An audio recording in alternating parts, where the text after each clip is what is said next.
Hello students, you are welcome to Nunia Sir's English classes. Today we'll study second part of chapter 3, grade 10. The title of the chapter is Black Aeroplane. It's written by Frederick Forsyth. In this video, we'll study a little about the author, introduction of the chapter, its explanation, the theme, and the message of the chapter. To begin with, let's study a little about the author. Frederick McCarthy Forsyth. This is the full name of the author. He was born on 25th August 1938.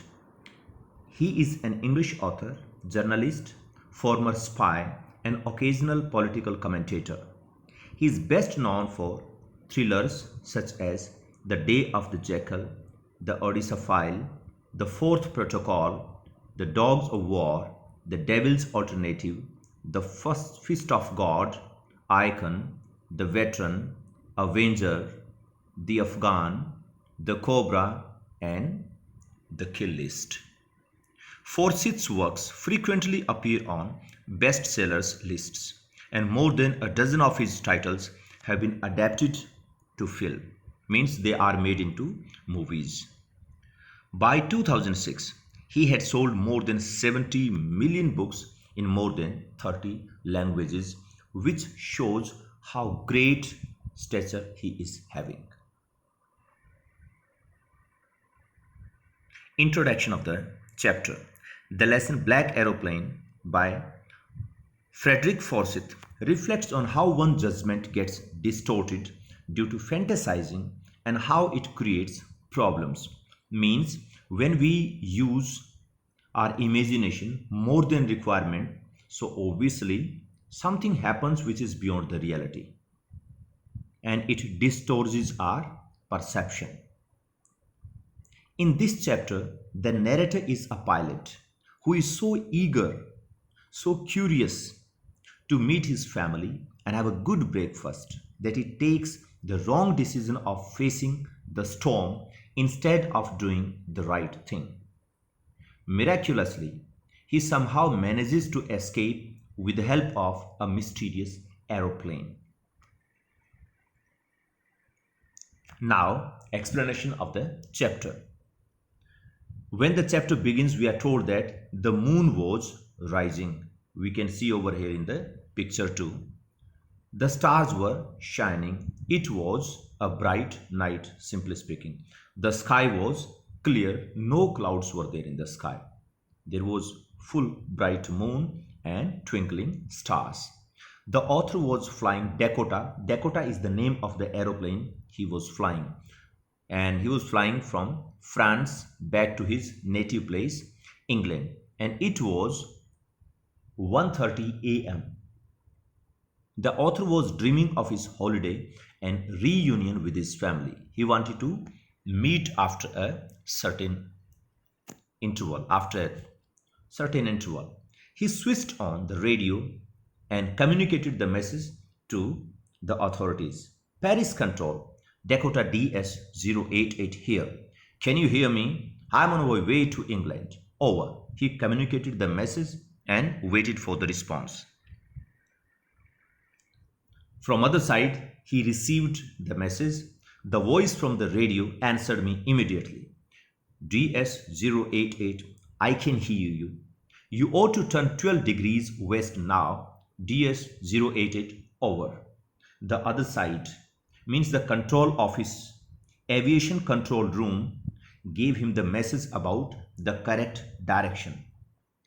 I checked the map and the compass, switched over to my second and the last fuel tank because he was short on fuel, because it was only the reserve he was using, and turned the Dakota 12 degrees west towards England. I'll be in time for breakfast, I thought. He talks to himself only. He suggests himself after calculating time that obviously in good time I'll be getting to my family members. A good big English breakfast. He was very eager to just go meet his family members and have a breakfast together. Everything was going well. It was an easy flight when he started at that time. Paris was about 150 kilometers behind. He was in France. Behind him was Paris, 150 kilometers, and ahead of him was his destination, England. When I saw the clouds, storm clouds, they were huge, very big. Over here we can see in the picture, he started facing huge black and terrifying clouds. They looked like black mountains standing in front of me across the sky. I knew I could not fly up and over them because it needed a lot of fuel, but he was short on fuel. And I did not have enough fuel to fly around them to the north or south. So I ought to go back to Paris. He couldn't just fly over and under the clouds. The reason being their dimensions were so huge that they were just had covered almost the whole sky. Now, if he takes sideways, alternate ways to fly to England, he was in tight position because of the shortage of fuel. I ought to go back to Paris, I thought, but I wanted to get home. And this is the point where the author says the decision goes wrong. This was very impulsive moment. He got overwhelmed with the emotions of getting reunion with family members and students. Every time we commit a mistake when we are emotional. So through this lesson, Forsyth wants to give just one message: be wise-headed. Whenever you do something, just be balanced. Don't take decisions based on the emotions and your instincts. Otherwise, we might land into the boiling water. I ought to go back to Paris, I thought, but I wanted to get home. I wanted that breakfast. He had imagined everything prehand.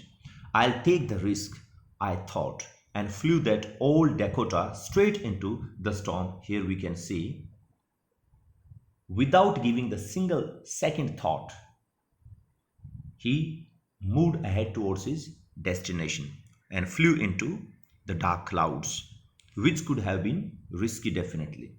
Inside the clouds, everything was suddenly black because the storm was very strong and there was pitch dark inside. He couldn't see anything. It was impossible to see anything outside the aeroplane. The old aeroplane jumped and twisted in the air. Why jumped and twisted? Because of the atmospheric pressures. I looked at the compass and I couldn't believe my eyes. The compass was turning round and round and round. Means compass had stopped working, had broken down.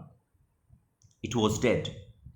It would not work. The other instruments were suddenly dead too. I tried the radio. Well, students, it's a beautiful piece of writing, completely symbolic in meaning. We can understand this symbolic language in this way. The cloud, black cloud in the storm. Actually, the sky is our life and we are the pilots.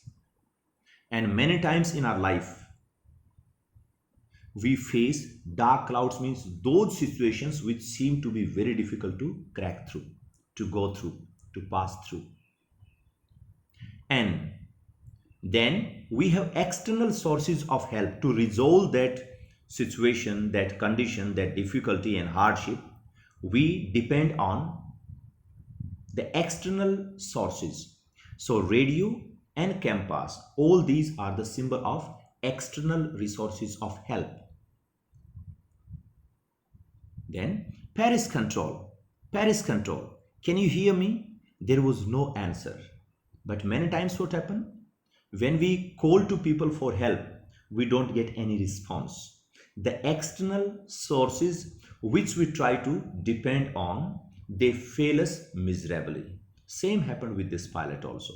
He couldn't get any response because radio stopped working, compass stopped working. He was not getting direction. Many times in life, we find very hard to decide things. It means we are without direction. There is no clarity of the direction and the results. The radio was dead too. I had no radio, no compass, means no external support system. And I could not see where I was. He did not know the location where he was that time. And I was lost in the storm. Then in the black clouds quite near me, I saw another aeroplane. And when we lose all the help, all the support, our whole complete support system fails us, that time suddenly our inner voice comes into play. Suddenly we feel that something from inside starts guiding us. That is the guiding force within us. I was lost in the storm. Then in the black clouds quite near me, I saw another aeroplane. It had no lights on its wings, but I could see it flying next to me through the storm. I could see the pilot's face turned towards me. I was very glad, very happy to see another person. He lifted one hand and waved.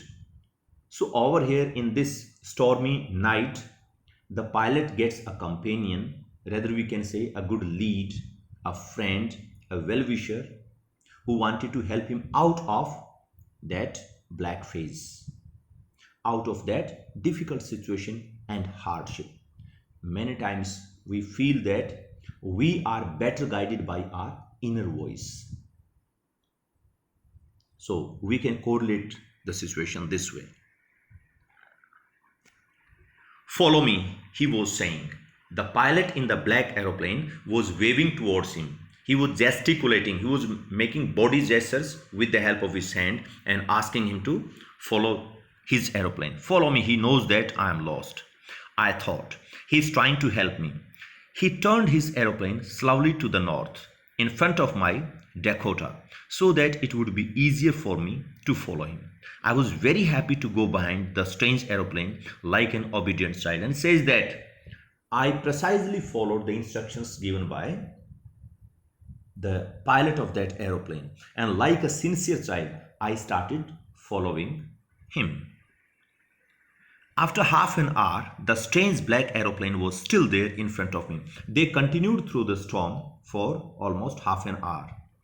Now, there was only enough fuel in the old Dakota's last tank to fly all for 5 or 10 minutes more.